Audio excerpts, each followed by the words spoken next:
God. Kakasabi ko lang neto kagabi, oh my God. So, let's wait for the viewers. Hi, Lavi.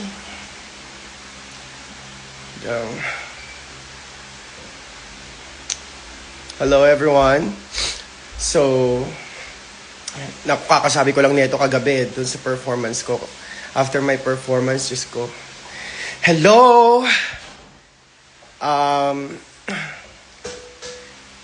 Kakatapos ko lang kumain and medyo kakagising ko lang din, no? Nagising ako ng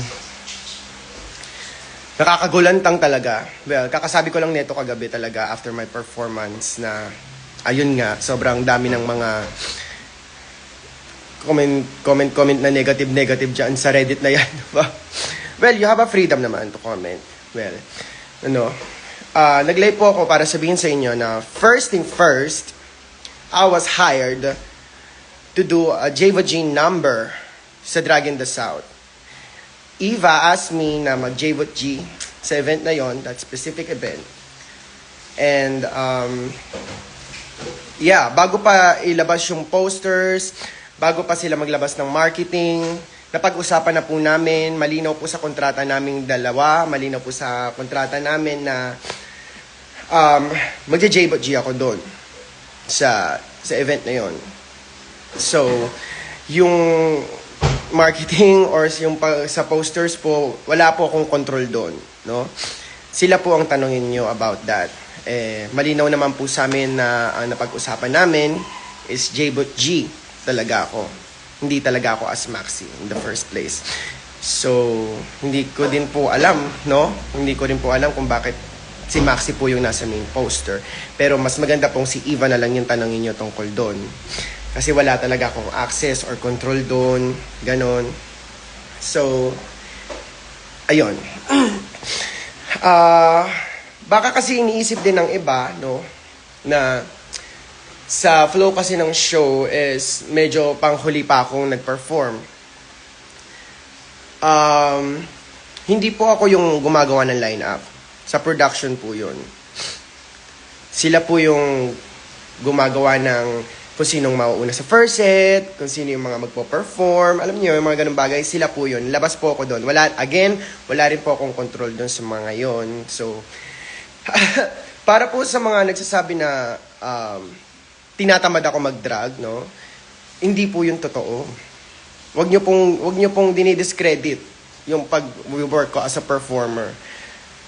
Kasi, katulad nung sa Adonis, may mga events na na-hire ako as J-Bot G and Maxi. So, minsan, nagbubura pa ako ng makeup, minsan nagme-makeup pa ako para mag-Maxi, katulad dun sa Adonis na natatandaan ko yon sa Vice Comedy, meron kaming Brixiana. Nag-ask siyang Adonis na mag-J-Bot G ako and mag-Maxi. No? So, nag-Maxi muna ako and then nag-J-Bot ako. And then meron pa akong event na Maxi. So, nag-makeup ulit ako as Maxi. So, wag niyo pong dinidiscredit yung pagtatrabaho ko as a drag queen. Kasi, I'm just doing my best for me as an artist, no? Mas mahirap po talaga sa akin mag-J-Bot G, to be fair. Si Maxi, matagal na po siyang performer. As in, decades na. Ako, baby pa lang si J-Bot G na magpa-perform now. So, mas mahirap sa akin na mag-J-Bot G.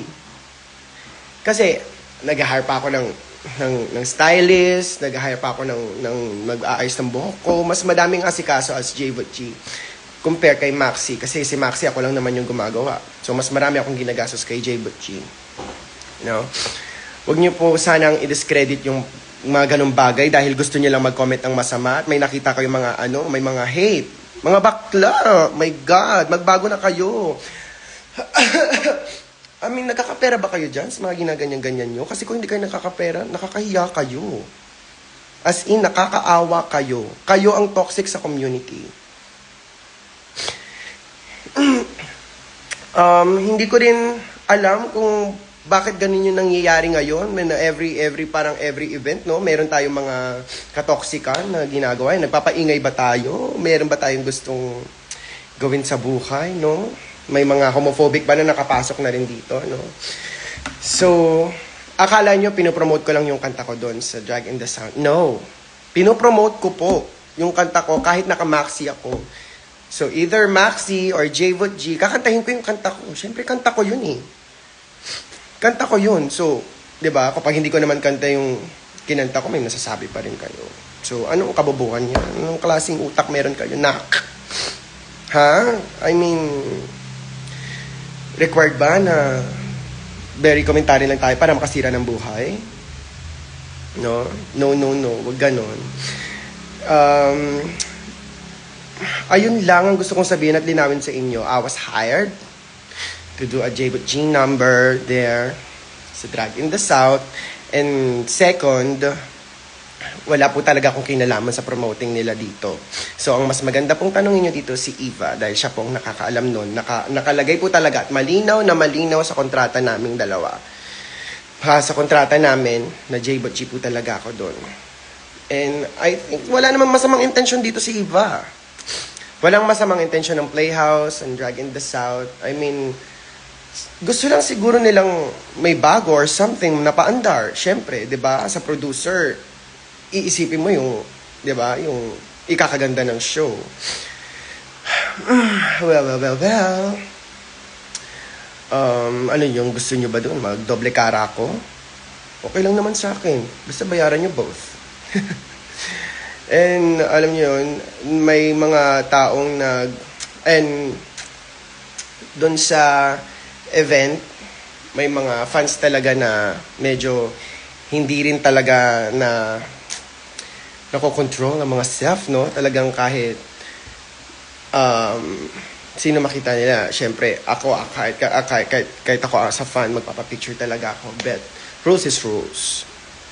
Pag bawal po magpa-picture, hindi po kami magpapa-picture. Sumusunod lang po kami sa rules ng production. Syempre nga naman, dami-daming may nagpo-perform tapos pagkakaguluhan yung isang artist, 'di ba? So, ayun rules na rin ng production talaga. Meron naman pong meet and greet. Yun lamang po, kaya po ako nakapag-live, no? Ay may event po ako mamaya, as J-Bot G po ako doon. No? Bukas po, meron po akong event sa New Moon. Magla-live po ako. Launching po ng aking brand endorsement. Naka-maxi po ako doon. Para malinaw po sa inyong lahat. So, updated naman po kayo siguro, no? Kung fans po talaga kayo na gusto nyo makita si Maxi or si J-Bot G. Lagi naman po ako nagpa-post ng posters. Ni-story ko po lahat ng mga posters ng mga event ko. So, tignan nyo na lang po kung si J-Bot o si Maxi yung nandoon. Para po mas malinaw sa inyo. At hindi kayo nalulungkot.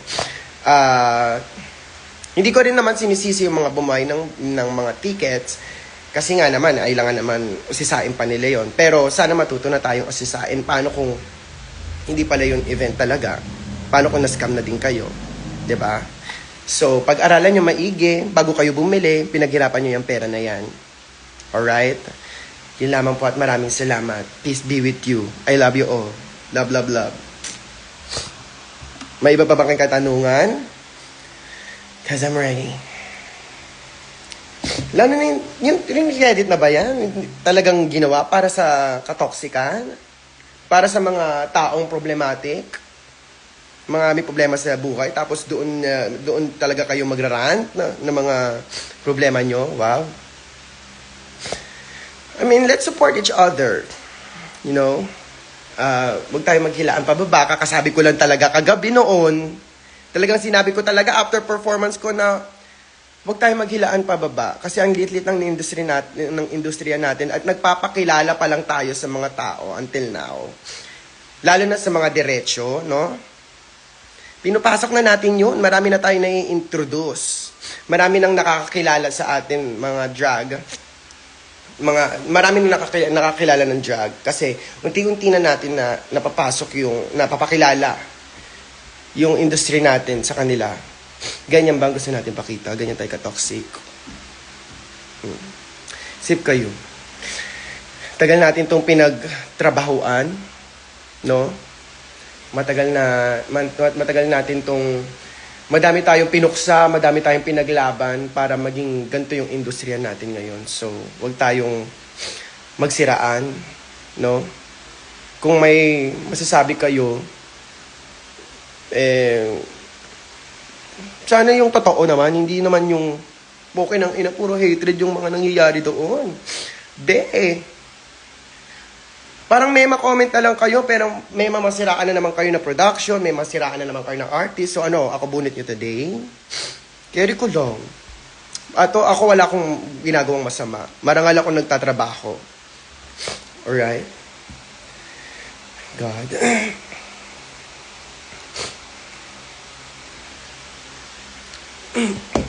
Huwag tayo magsira-siraan dito. Kasi ako nagtatrabaho ko talaga dito ng marangal. At huwag niyong tapakan yung pagkatao ko. Tanungin niyo muna yung sarili niyo kung meron kayo naambag sa community natin. Alright? That's it. God, sarap pala mag-rant dito sa IG, no? Yun lang naman po at maraming salamat. Magandang hapon. Again, meron po akong event mamaya. Nasa poblasyon po ako. As Jebo G po ako doon. And, July 7, meron po akong live sa TikTok. Kasi grand launch ng New Moon Nighty Bright sa TikTok live. Mega markdown sales. So, kung gusto niyo mapanood, ako doon as Maxi, no? Ayun po yun siya. So, love, love, love. Peace be with you. Sunday na Sunday, no? Magsimba po tayong lahat para po mabawasan ang ating mga kasalanan. Para kay Lord po tayo makikita natin, no? Welcome to the Lord, everyone. Peace be with you. Mabuhay kayo. Love, love, love.